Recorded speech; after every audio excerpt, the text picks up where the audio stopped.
Live from Studio 9 in beautiful downtown Wenatchee, Washington, USA, this is Wake Up Wenatchee Valley. It's Tuesday, the 3rd day of April 2018. I am Dan Kuntz, your host for the next hour. News Director Steve Hare to my immediate left with his own lower third. And our boss is behind and the the glass. person who runs the show, Cat in Control.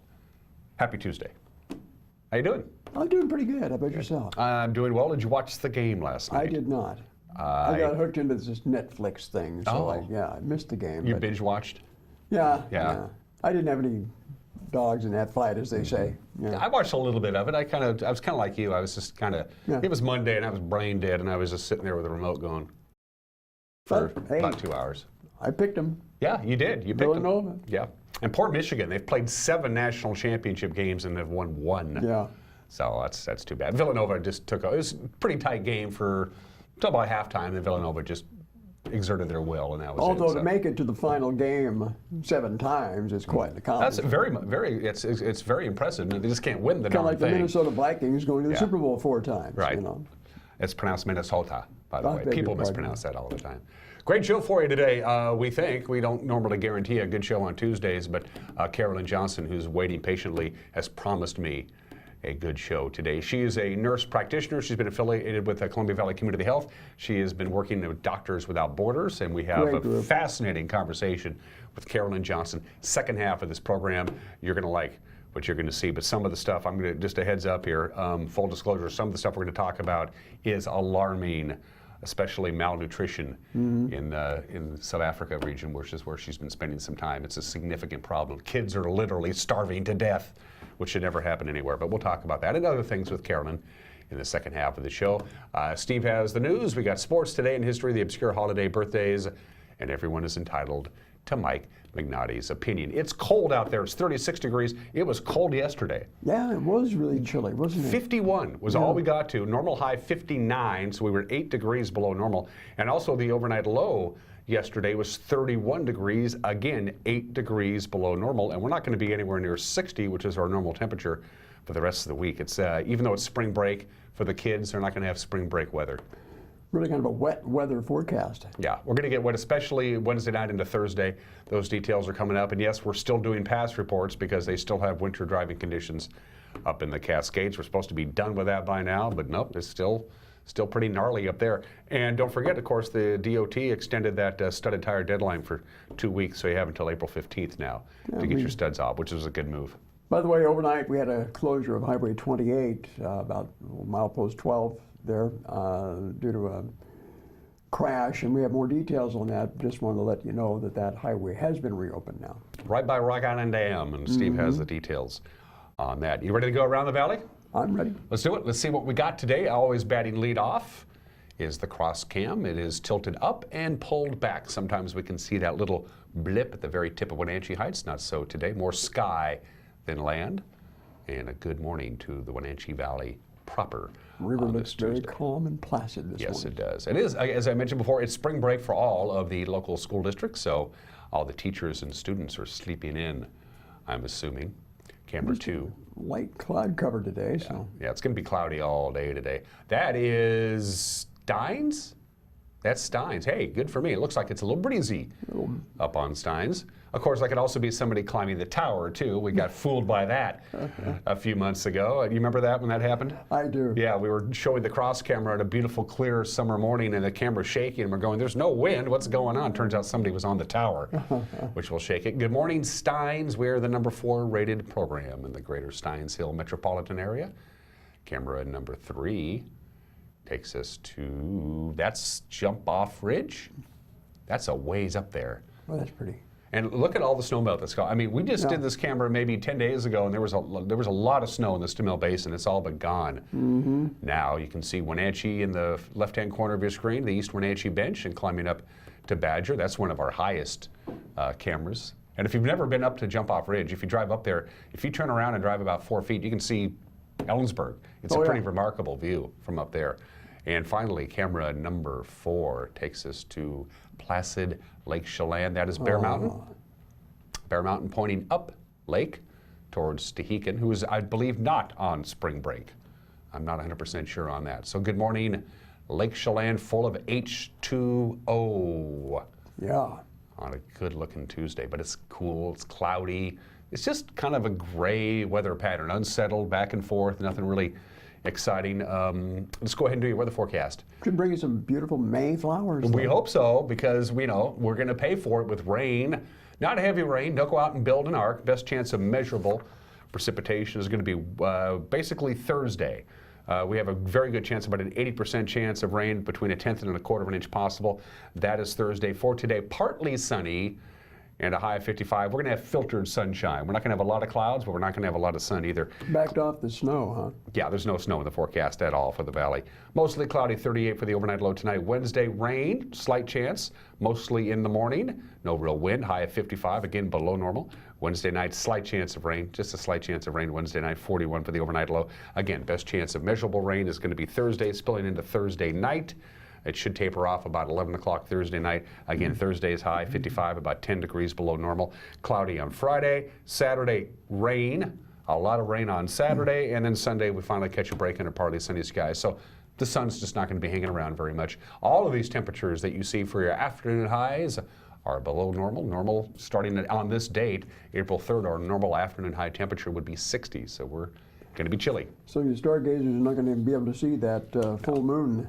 Nope, not here anyway. You'll have to go elsewhere to find that. And I think the entire Pacific Northwest is going to be covered in They call it clouds. the super blue blood moon.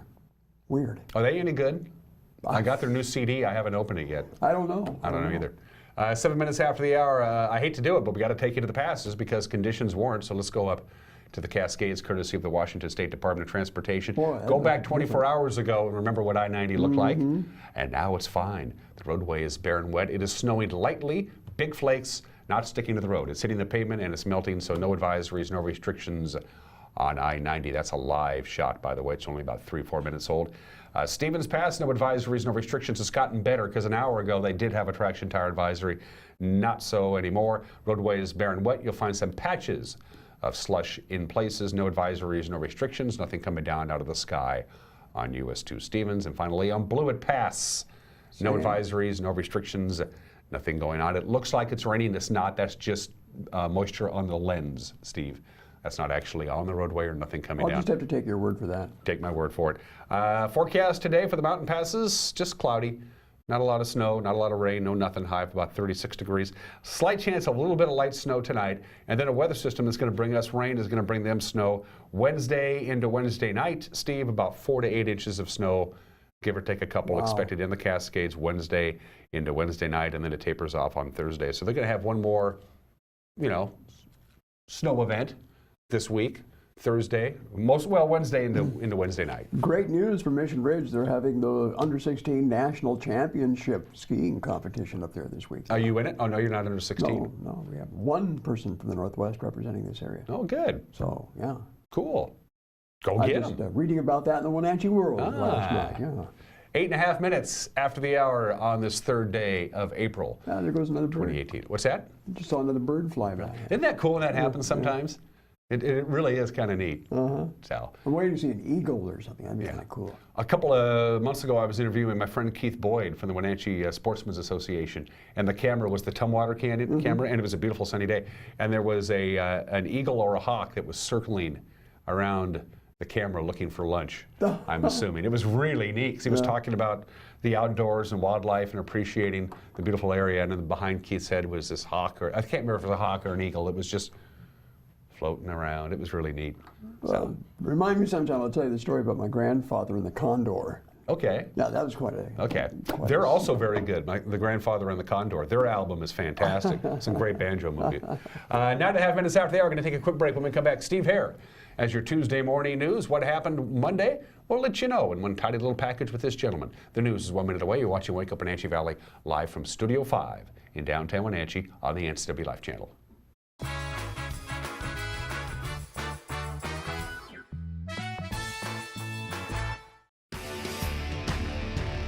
Ladies and gentlemen, this is State Representative Kerry Condata inviting you to check out our newest show on the NCW Life channel.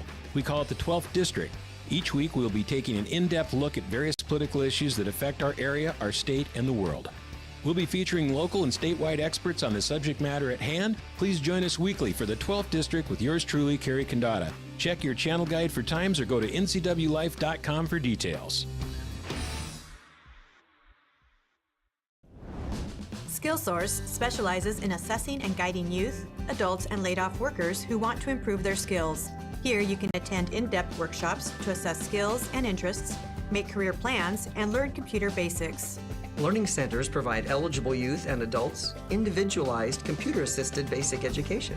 Vocational training is arranged with approved providers like community colleges or on the job with businesses. Don't wait any longer. Let's get working on the future you've been dreaming about.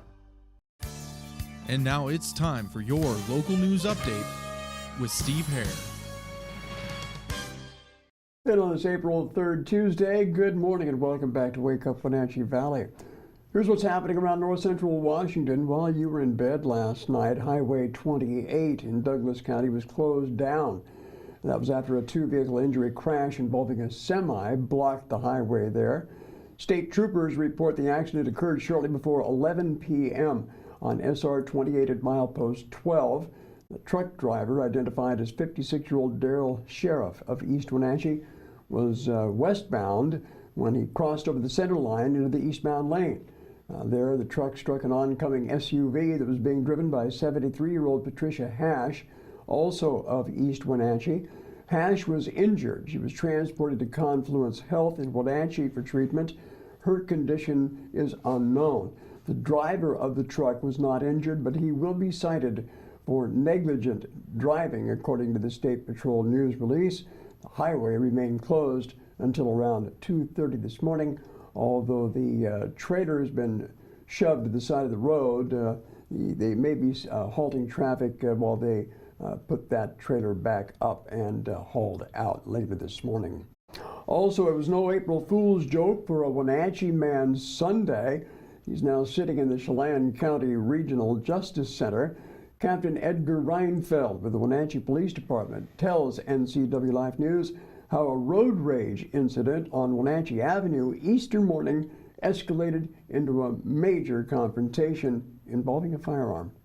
Sunday about 10 a.m., two vehicles, that's two groups of family members and two cars, are driving into Wenatchee on North Wenatchee Avenue in line with each other when a blue SUV that had been in the two-way left turn lane entered in between them, basically merged in between the two, and it was kind of a short stop for the trailing vehicles, so they kind of ended up really close to this SUV as it cut in. So the driver of the SUV goes and flips off the vehicle behind him that he has just cut off, and unfortunately the driver behind flips him off as well.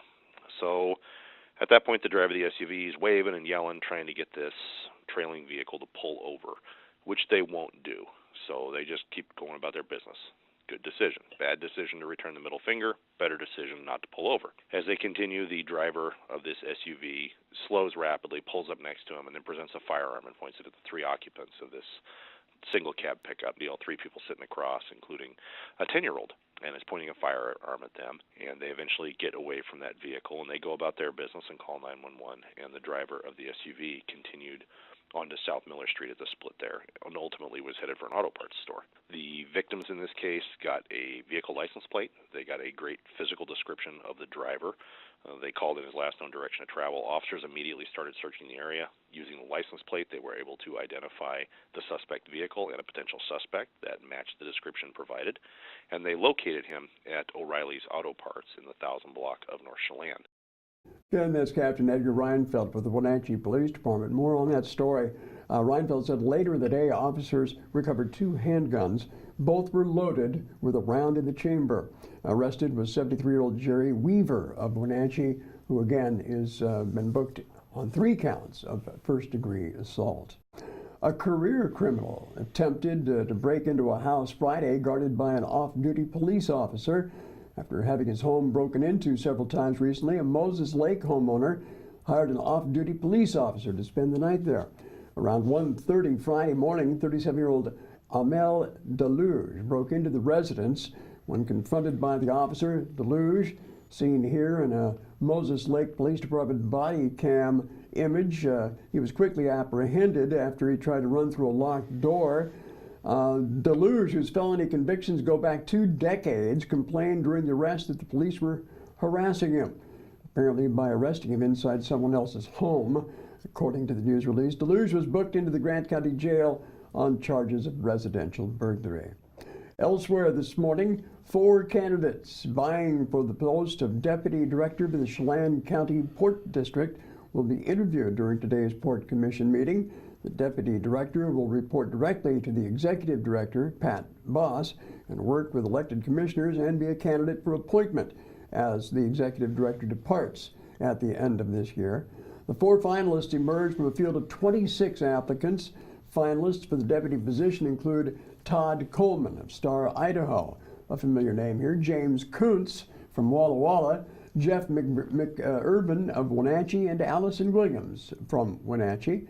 The candidate interviews are open to the public, and they'll be conducted in the Methow room at the Confluence Technology Center from 12 noon to 5 p.m. today. Details of each of the candidates can be found on our website at ncwlife.com.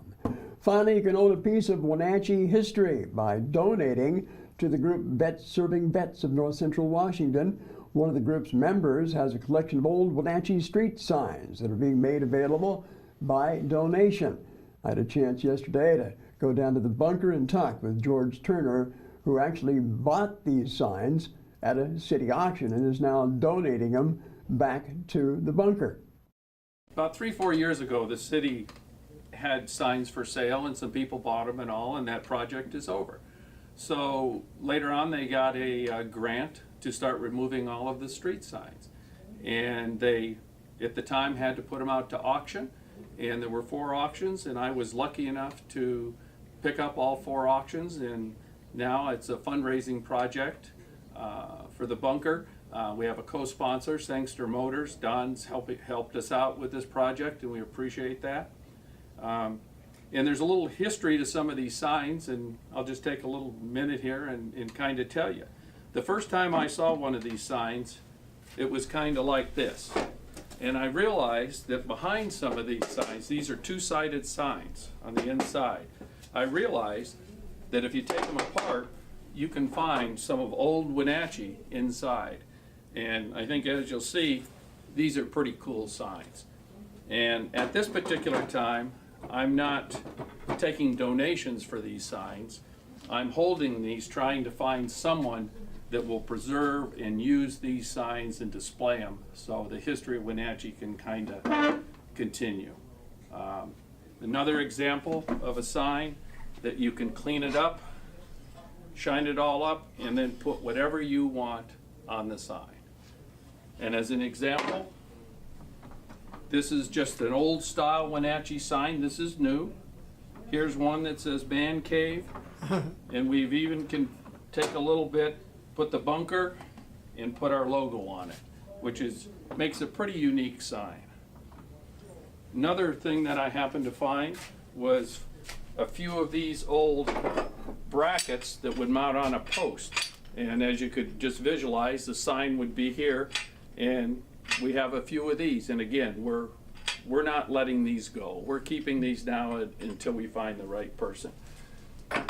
But we still have plenty of signs to take donations on. Along with these, I have a lot of the old flat signs of Wenatchee also. These are the green with the white lettering. They range from about that big to maybe 4 feet, 6 inches high. And it's a pretty fun project. I've been having a lot of fun with it.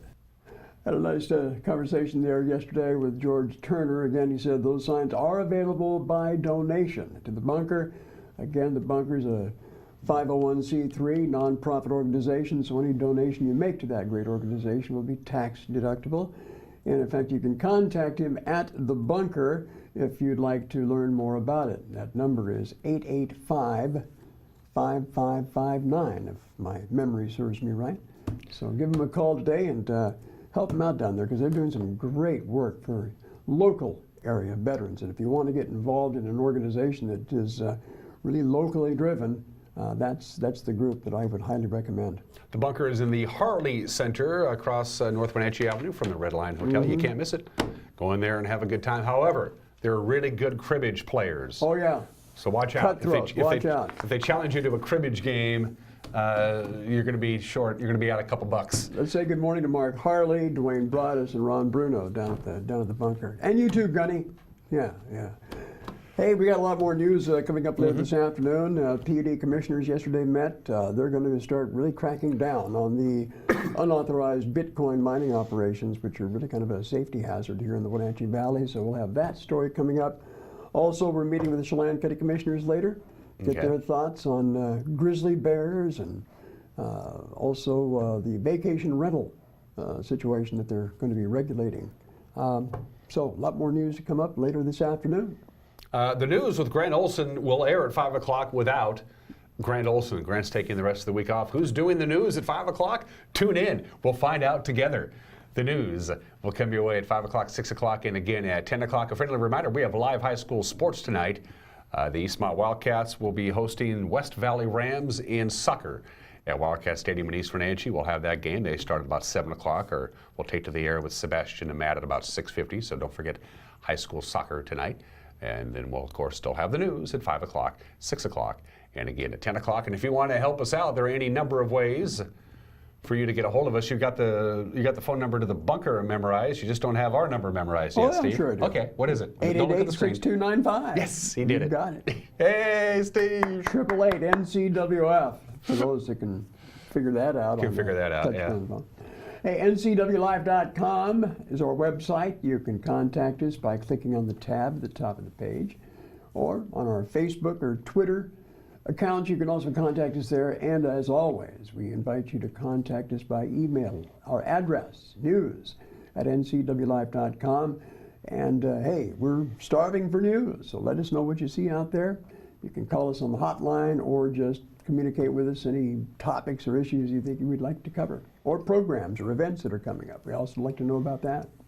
And a reminder, second half of the show, Carolyn Johnson, who is a nurse practitioner. She's involved with Doctors Without Borders. She's going to be doing a special presentation, a Pybus University presentation on her travels and everything that she's been doing with that fine organization. Her presentation is a week from today on Tuesday, April 10th, but she will be in our studio in the second half of this program. Yesterday, in fact last night, I was on demand on our website, and I was watching Mike Magnotti's Street Talk and other stuff yesterday with Guy. Guy Miner. Hey, that's a don't miss show. Really, quite informative about firearms with Guy Miner, retired Wenatchee police officer who's a firearms expert, has his own company where he trains weapons safety and firearm safety.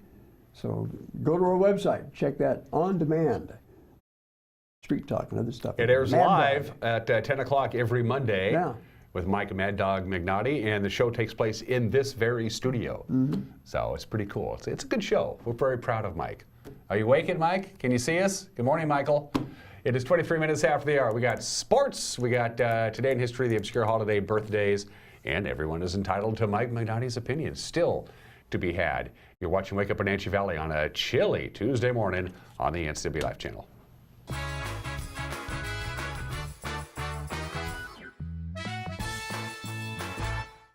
I'm Grant Olson, and you're watching the NCW Life channel. I'm Eric Grandstrom with NCW Life Sports. I'm NCW Life News Director Steve Hare. Catch us on Local Tel Channel 12. You can watch us on Charter Channel 19 or stream us live on ncwlife.com. Follow us on Twitter and like us on Facebook. Where we cover the local high schools, the Wenatchee Wild, and the pro teams out of Seattle. On Saturday, we have a 90% chance of rain. Catch it all right here on the NCW Life channel.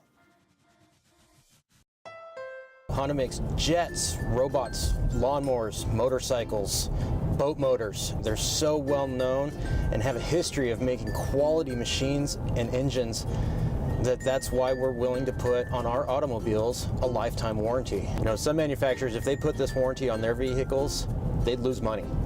Not with Honda. If you're betting against a Honda, you're a bad gambler.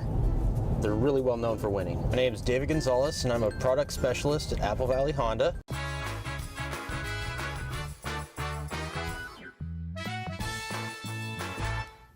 High clouds and 32 degrees in downtown Wenatchee. Partly sunny skies, high today at 55, and then clouds and intermittent rain for the rest of the week and spilling right into the weekend. All right, let's get to sports. We have a busy sports schedule for you all week long. I know it's spring break, but there's still stuff going on, and it begins tonight We got West Valley at Eastmont Soccer. It's going to be a great game. Big 9 competition, 7 o'clock. Sebastian Moraga and Matt Wiesen will have the call at Wildcat Stadium again live tonight. They'll start at about 7 o'clock. Our broadcast will start at about 6:50. Then tomorrow, it's on this side of the river. Lee Bofto Field at the Apple Bowl. The Pasco Bulldogs and the Wenatchee Panthers in boys soccer. Again at 7 o'clock. This is a non-league game, but this is a very, very good rivalry. These are two outstanding programs. Pasco was the team that knocked Wenatchee out of the state tournament last spring. Wenatchee looking for revenge. Again, that's tomorrow, live right here on the NCW Live channel. Then it's back to Eastmont High School on Friday at Dan White Field. We'll pick up game number 2 of the doubleheader between the Moses Lake Chiefs and the Eastmont Wildcats. That game says 6. It'll be more like 5 on Friday. And then Saturday, we do it all over again. Another non-league game. Quincy will be at Eastmont at 5 o'clock on Saturday night, again at Wildcat Stadium. That is your broadcast schedule for the week. The Wenatchee Wild hoping to take a commanding 3-0 lead in the BCHL Interior Finals. They're in Canada to take on the Trail Smoke Eaters at 7 o'clock tonight. Again, the Wild lead that series 2-0. Game 3 tonight, Game 4 tomorrow, Game 5, if necessary, will be Friday night at the Town Toyota Center. By the way, I haven't mentioned this, the Coastal Conference Final, by the way, that is between Prince George and Powell River. Prince George leads that series 2-0. So the winner of the Interior and the winner of the Coastal will do battle beginning sometime next week for the BCHL Championship. Go Wild. 26 minutes after the hour. It's time for the obscure holiday of the day today. It's always celebrated on April 3rd. Don't go to work unless it's fun day. Don't go to work unless it's fun day. Now, work doesn't have to be fun, but it doesn't have to be a slog either. You know, you can split the difference, if you will. I'm lucky because what we do around here, for the most part, is pretty fun. Working around the old TV station, the broadcast metroplex with the coworkers, it's a pretty good job. You spend so much of your adult life at work, you have to at least tolerate your job. I mean, I know people who don't much care for their job, and that's silly. Go do something that you'd like to do, and if you're really lucky, you get to have fun at your job. Don't go to work unless it's fun day. Might be your day to sleep in. By the way, if you don't go to work because it's not fun, don't blame me if the boss yells at you. Don't go to work unless it's fun day. Always celebrated on April 3rd. It is April 3rd, 2018. Let's do today in history. 3 items caught my eye. 153 years ago today, April 3rd, 1865, the beginning of the end of the Confederacy. Richmond fell. Union forces came in and captured Richmond, of course, was the capital of the Confederate States of America. Jefferson Davis and his cabinet, he grabbed all the government archives they could find, the gold. They left the city by train in the middle of the night, and they told the people that were left, the Confederate troops, to say, "Burn Richmond down." They tried. They burned about 25% of Richmond. That was what was left when the Confederate troops moved in. All that was left was the mayor. The mayor was there to accept the surrender, and a group of citizens who stuck around. Outside of that, Richmond was pretty much destroyed and abandoned when the capital of the Confederates were taken by the Union troops 153 years ago. And of course, just a few weeks later, the Civil War came to an end. So the Union got to capture the Confederate capital, but the Confederates never got to capture Washington, D.C. 70 years ago today. Today is the 70th anniversary of the Marshall Plan. Harry S. Truman signed the Marshall Plan into effect. $5 billion in aid for 16 countries. One of the most unselfish acts any country ever did for any other country. They weren't going to make the same mistake that they did in World War I. You know, we win, we're going home, see you bye. They understood that they had to rebuild Europe, and the United States said, we're in full bore. The Marshall Plan, named after, of course, General Marshall, went into effect on this date 70 years ago. And even though he was in charge of it, he never did like the name, the Marshall Plan. And 45 years ago today, April 3rd, 1973, that guy, this is a reenactment, his name is Martin Cooper. He worked for Motorola. He made the very first cell call ever. The guy he called was Joel S. Engel. It's that heavy brick thing that we are familiar with, if you're familiar with those things.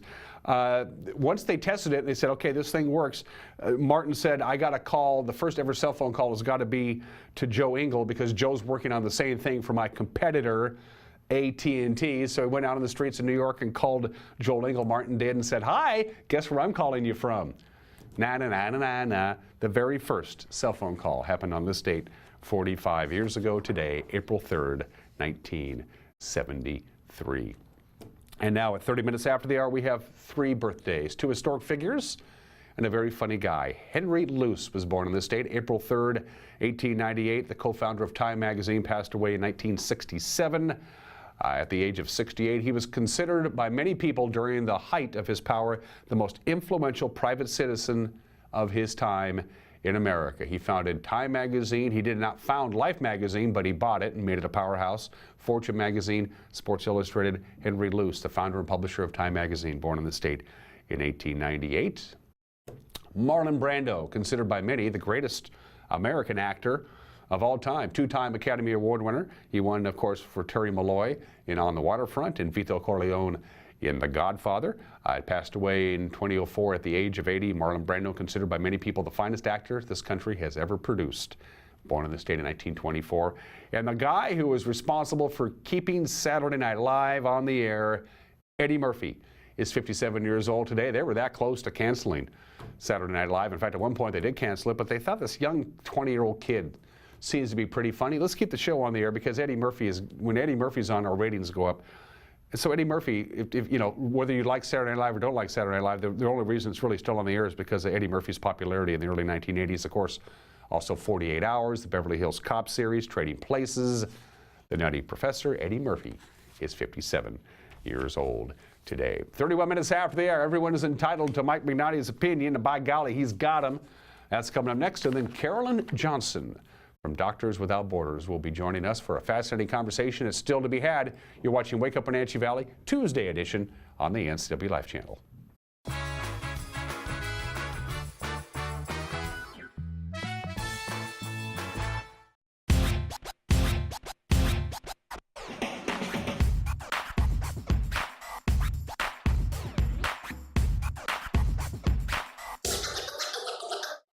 The Arbiter of Stoke is a series that highlights a variety of outdoor adventure sports that are available in the Pacific Northwest. I dedicate my time to enjoying this natural playground. The decision is yours. How will you keep your Stoke?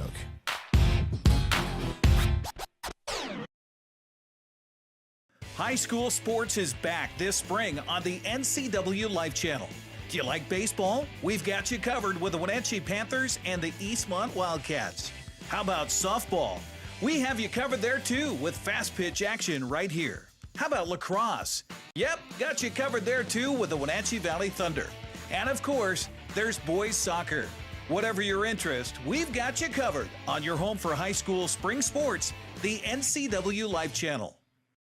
With 15,000 square feet to explore, you'll find something special at the Antique Mall at Cashmere. For the do-it-yourselfers and those with a keen eye for making something old, fresh and new again, the Antique Mall at Cashmere is the place to come find your next project. From the coin enthusiasts to avid collectors, Antique Mall at Cashmere has treasures in every corner. Come find your treasure today. Antique Mall at Cashmere's friendly staff is here to help. Stop on by today.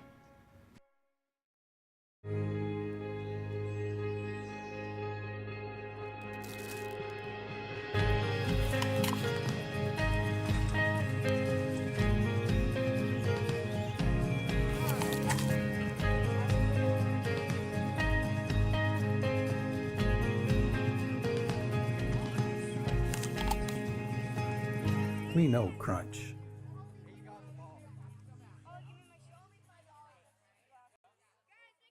We've been in the cleaning industry for over 10 years, and we notice a need in the housing market for reliable, professional, and specialized cleaning and finishing company. They come in with spunk and personality, a lot of energy, and they take pride in their business. We offer a wide array of cleaning solutions, no matter how big or small the job. Anything from new construction to move-in, move-outs, we do it all. Give us a call today to see how we can help you with your cleanup. My name is Valerie Gray. I'm the Nutrition Service Manager at Wenatchee High School. If the bond passes, it would mean that we would be capable of serving many more students in a more timely manner. It would eliminate a lot of equipment problems that we have now that slow us down and present challenges to us every day. Our equipment is old. We've learned to work with it as best we can, but not having to fight the equipment every day would be a huge bonus.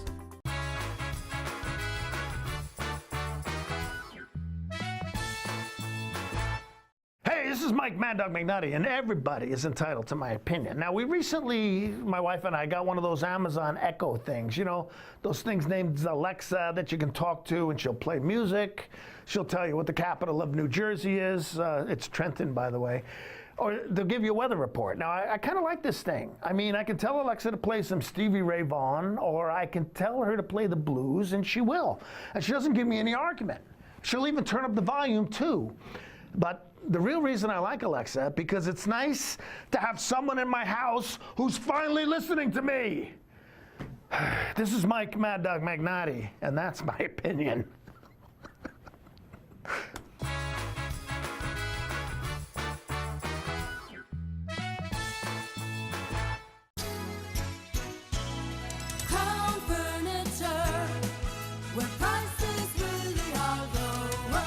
I'm Lehman Williams, General Manager of Crown Furniture, and I'm inviting you to take advantage of our spring closeout savings event. Save up to 45% off store-wide. Since 1963, Crown Furniture has taken great pride in providing unsurpassed quality, comfort, and selection. So if you're looking to fill that first-time apartment, or you want that built-in America quality with your own custom flair, stop by today and see us at 736 South Wenatchee Avenue, across from Stan's. If you're stuck trying to find the perfect beer for you, look no further than Badger Mountain Brewing. We specialize in creating tantalizing craft beers that will soothe any picky taste buds and will satisfy your cravings. Check out everything from our amazing honey blonde that will appease even the most finicky taster, or a delicious frothy stout for dark beer lovers. Experience them all at Badger Mountain Brewing.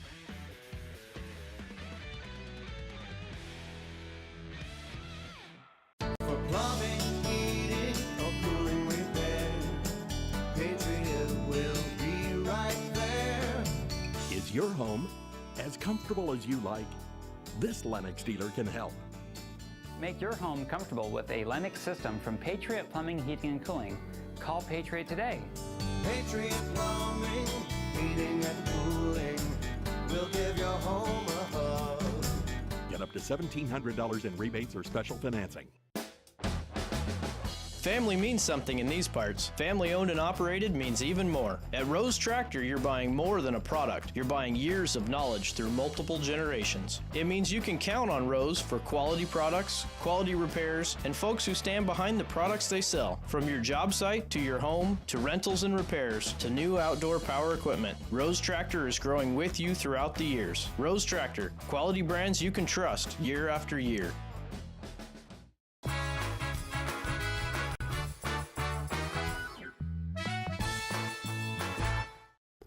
38 minutes after the hour, 1 week from today, on Tuesday, April 10th, Pybus University is proud to present Carolyn Johnson, who is a nurse practitioner. She's been involved with Doctors Without Borders for many, many years, and this is a presentation you don't want to miss. And to preview that is, please welcome, nurse practitioner Carolyn Johnson. Welcome to the program. Thank you. That's I'm good to very see happy you. to be here.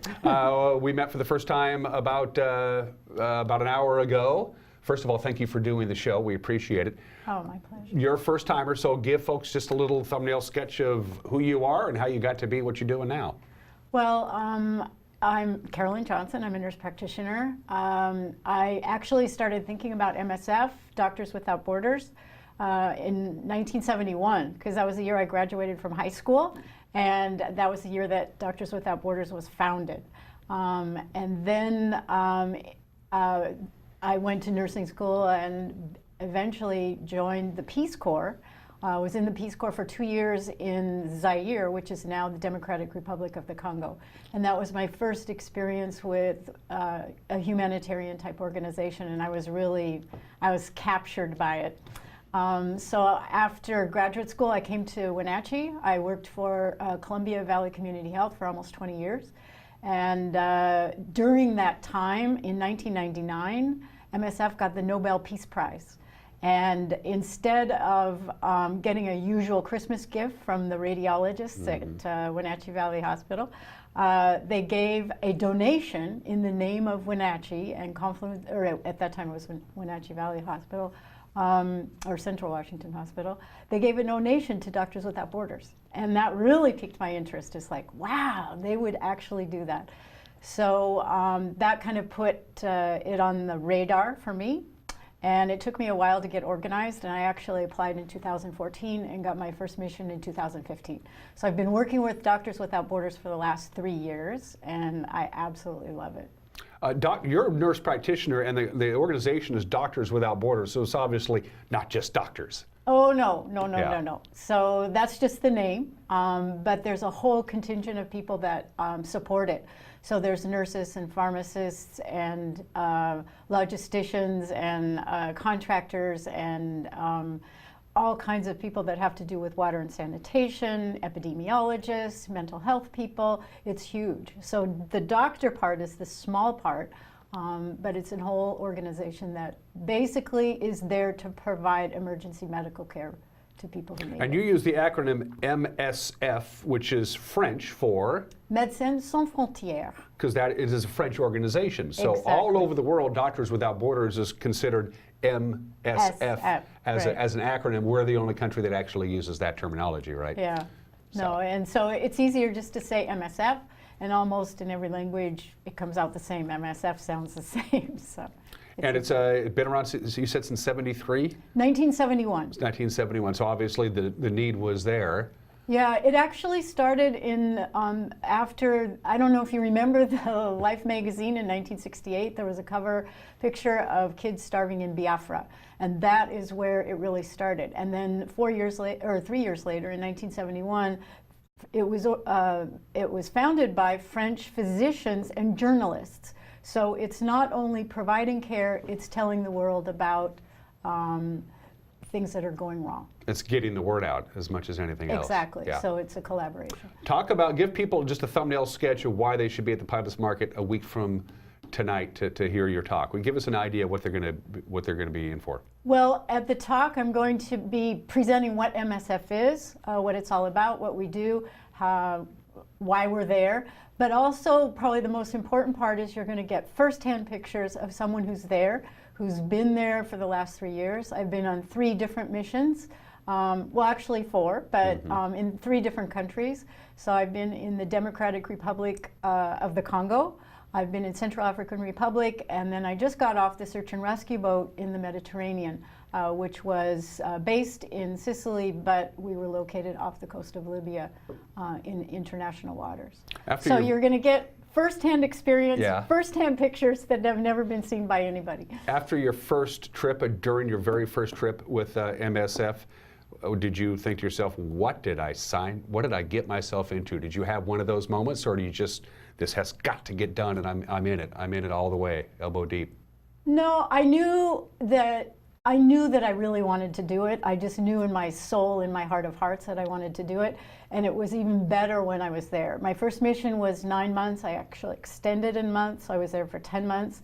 I was an outreach nurse supervisor, which means that I wasn't working exactly in the local hospital, but going out several times a week in land cruisers, taking care, medications, support, supplies to people that were out in the bush who would have never had access to care otherwise. And so I just knew that it was my calling, it was what I love, saving people's lives and meeting extraordinary people. And it was just me. The passion comes through on television, trust me. You brought all kinds of interesting things with you, but you brought this in, and I'll hold this and you hold that. When you showed me this morning, I kind of went, it depressed me, is what it did. Tell people what this is. This is incredible. Well, this is, you can cut this off, and this is what is left. This is called a WUWV, so it's an upper arm circumference measurement. We screen kids or people that are displaced, meaning they're not where they live, or there's times of food scarcity or infrastructure is not there. Kids are at risk for malnutrition. So we do a lot of screening with malnutrition. And basically what this is we take this little thing and we put it around the mid-upper arm of a child. So right here. Not the wrist, the arm. This is the arm, so right between the shoulder and the elbow, and we pull it till it's snug. And then we get a reading, and you can see the reading right there in between the two lines. And we do this for kids that are between 6 months and 5 years of age. And if it's in the red zone, which is this big, which is super tiny, they're considered severely malnourished. And this is when they get treatment. And at this level, they get treatment if they're sick in a hospital. And then we follow them until they're well again. And so it's actually a sad thing in terms of kids, little 4-year-olds having arms that are this big. But the good thing is that we're doing the screening and we're able to find these children, bring them in, get them treatment, and save lives. What's the first, when you run this around a kid's arm and you see that they are severely malnutrition, what's the first thing that absolutely has to be done to save their lives? What's the first order of business to treat somebody that malnutritioned?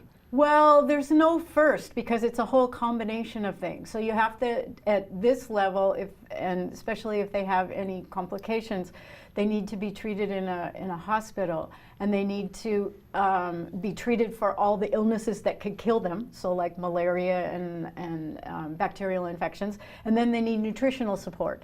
And you can't just give an ill kid food right away, because it'll kill them. So there's special foods that they have to get at a certain rate so that they can absorb the nutrients and so that they can get better. You brought a whole bunch of pictures with you. So what we're going to do, again, we're talking with Carolyn Johnson from Doctors Without Borders, or as we're going to say from now on, MSF. I'm going to learn that. We're going to take a quick break. When we come back, we're going to show some of the photos you brought with us, with you, to talk about what she's going to be doing at the Pybus Public Market 1 week from today. Don't go anywhere. You're watching Wake Up Wenatchee Valley on the NCW Life channel.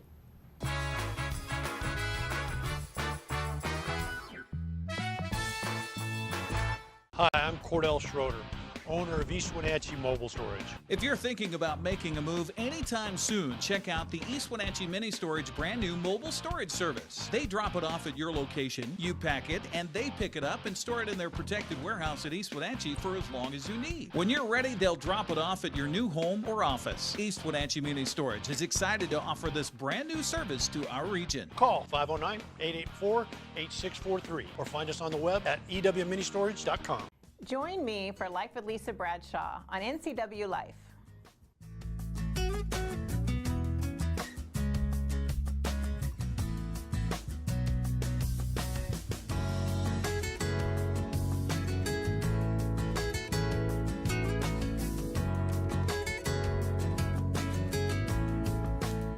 It's not about my life, it's about yours.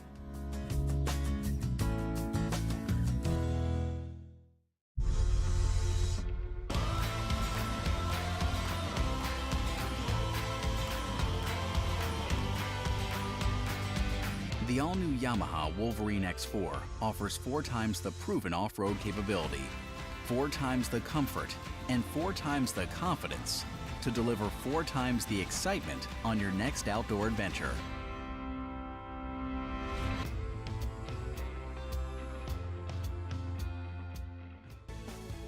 Lake Wenatchee YMCA Camp programs focus on our 4 core values of caring, honesty, respect, and responsibility. Make this summer's memories last a lifetime. Pick your theme week today with a wide variety of safe and engaging activities. Lake Wenatchee YMCA Camp is the ultimate summer fun in the sun camp for children, teens, and families. Reserve your child's week today.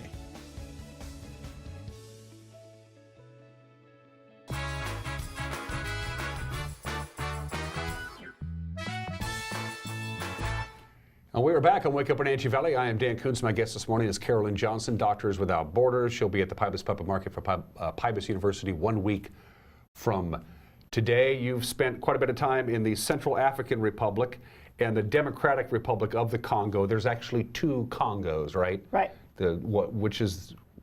Well, the big one, which used to be called Zaire, and the Belgian Congo, that's where I was. Okay. So that's when we say Congo, usually that's what it means. And we talked about off camera, we were just chatting, and I said, are these like, we know of 3rd world countries. I said, are these like 5th world countries? And you said they're developing countries, which seems to be, are some of these countries developing at all? Are they standing still? Are they regressing? I mean, is it?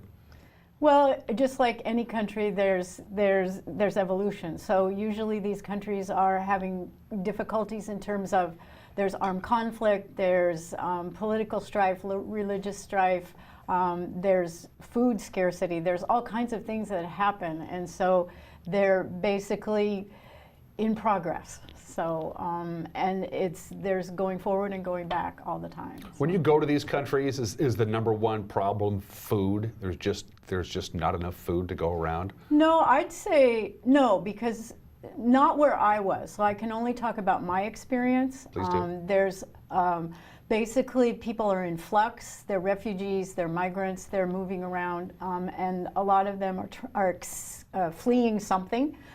Fleeing armed conflict, fleeing maybe a natural disaster, a man-made disaster, fleeing, there's political tensions or religious tensions, and so people are in flux.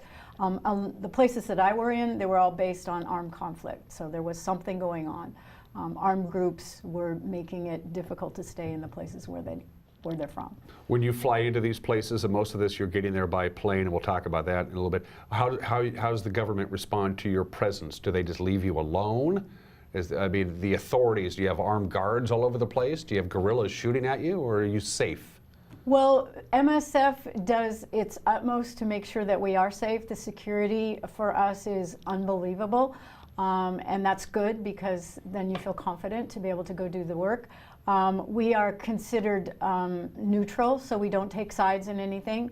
We're impartial. We treat everybody exactly the same, regardless of their gender, their political affiliations, religious affiliations, and we're completely independent. So we don't receive any government funds. Most of the funds come from private donors, like 90%. So basically, we're there to save lives and to provide medical care. We were there with their blessing, so to speak. We don't go where we're not wanted, but we work in basically to save lives. That's what we do. You brought a whole bunch of pictures with you, Carolyn, so let's go ahead and start throwing those up and just give our viewers an idea of what they're looking at. Well, this is a picture of me and another nurse on the search and rescue boat in the Mediterranean. In the background, you can see there's an active rescue going on. There's a rubber dinghy with about 120 to 150 people on it that are being taken off the boat onto the big boat, which is called the Aquarius. We're doing initial treatment of a person who's right there. He has a wound on his leg that's probably about 2 or 3 weeks old, badly infected. So we do initial treatment right on the boat deck, and then if needed, we go into the little clinic that's on the inside of the boat. So these are people that are fleeing, and they're coming from Libya, basically. North Africa area. North Africa, which is where the routes are. This is the medical team that's on the boat. So there's 4. There's actually 5 in this picture because the woman standing next to me is my replacement. So there's a nurse who does primary care on the deck. There's a midwife, she's the one in the middle. Then there's an emergency type nurse, and then the doctor. And we're there providing care 24/7 to who's ever on the boat. Was this the most recent trip that you made from the Mediterranean trip? Yeah, and I just got back in December. Okay. So this is in the Congo, and this is a case where the only way to get to the health post that we were supporting was by motorcycle. The roads are so terrible that cars couldn't go through, or Land Cruisers. And in that box is medication that will basically save lives. Because they do not have access to the medications. Malaria is the big killer. That and respiratory tract infections, as well as diarrhea. So getting out to the post is actually what saves lives. And these countries have very little infrastructure, if at all. I'm talking about running water, electricity, roads, that kind of stuff. Roads are a problem. Yeah, well, there's a perfect example there. Exactly, because the weather there's basically the dry season and the rainy season, and when you have the rainy season, it's big rain, and the roads are not improved roads, and so you often get stuck in the mud. The drivers are unbelievable. They're able to get you out of anything. So you didn't call AAA there? Oh, no, AAA. No. Yeah. So where are you there? Yeah, this is also in the Congo, and some of the places that we went, you had to go by canoe because there's no bridges. Bridges are an incredibly important thing. that you kind of forget about. But if there's no bridge and there's a big river and you need to get to the other side, you go in a canoe.